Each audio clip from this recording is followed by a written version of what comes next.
Ассалаумағалейкум қазақ елі, Заңгер KZ каналына қош келдіңіздер. Сіздермен бірге Заңгер Шыныбаев Марғұлан.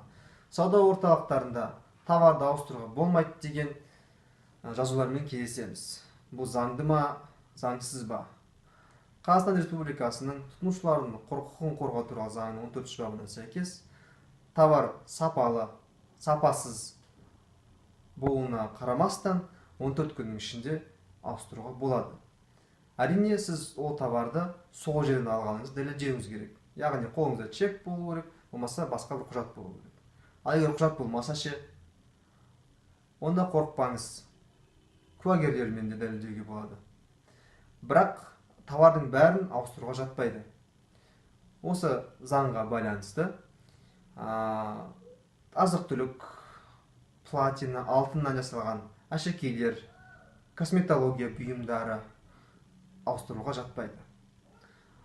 Ал 14 күннен асып кетсе ше, болмаса бір жылдан кейін сапасыз екенін білсеңізші қалай болады? Бұл сұрақты келесі бағдарламада талқылап айтып береміз.